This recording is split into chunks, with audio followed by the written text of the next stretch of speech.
My name is Judgement, and I am seeking your nomination to be the Libertarian candidate for Vice President of the United States, along with Governor Gary Johnson as President. My name is Jim Gray, and I'm a retired judge of the Orange County Superior Court here in Santa Ana, California. I am blessed. I have 4 children. I have a wonderful wife. We live a good life. And it's important, I think, to realize that through no fault of mine, the best decision I ever made in my life was choosing my parents, which basically gave me a whole lot of advantages. I think it's incumbent upon all of us to help those that did not choose quite so well. And I think that's pretty much governed my life. The war in Vietnam does have an effect upon my life. It was the first time I really saw our government as being really misguided. Yes, we'd been involved in slavery before, and yes, we'd been involved in effect in Jim Crow or racism, but to bring it home to me directly, what we were doing in Vietnam transparently was wrong. We were on the wrong side of that issue. Millions of people were being harmed by that. 56,000 American soldiers died in that cause, and it was a shame. For no reason connected to that, but I actually adopted a son from Vietnam. Best thing I ever did. Well, it was really apparent to me when I first began sitting on the bench here in Santa Ana Courthouse that what we were doing with regard to our nation's drug policy simply not only was not working, but it was counterproductive.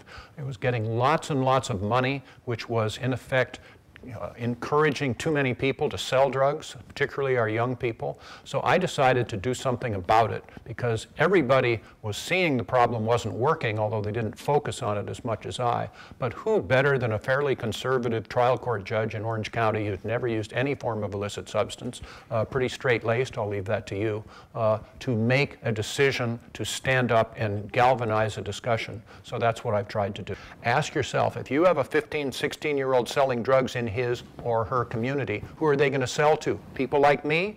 No, they're going to be selling to their 13, 14, 15-year-old peers. It's caused by drug prohibition. You do not see teenagers selling Jim Beam bourbon to each other in their high school campuses today. They could, but there's no money in it. But you know as well as I, they're selling marijuana and other things all of the time because of the money. Let's change that equation and bring these back under control. If I were King of California, and King James has kind of a ring to it, but it hasn't caught on yet, but yes, I would regulate and control marijuana just like wine.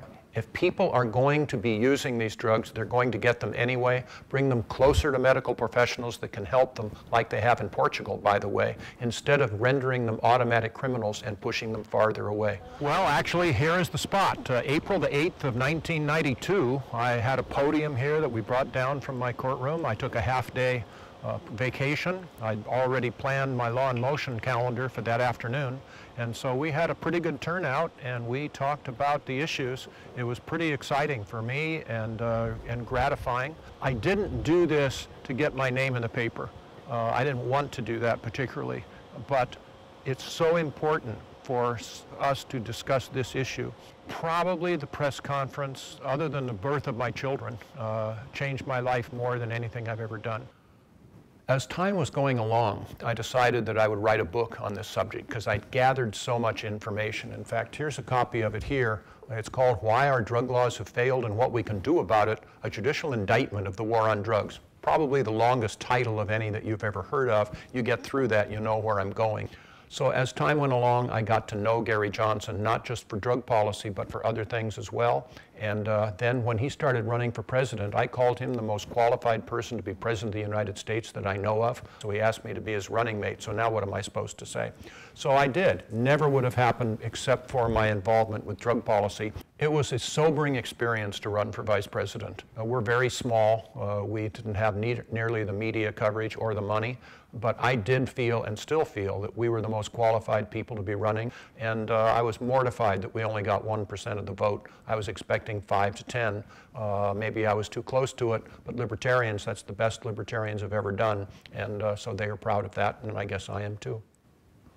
I would very much like people to realize that it is truly amazing what one person that's committed can do.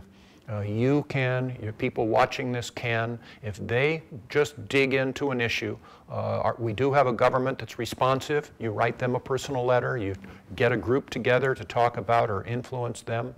It's amazing what one person can do. That would be my message.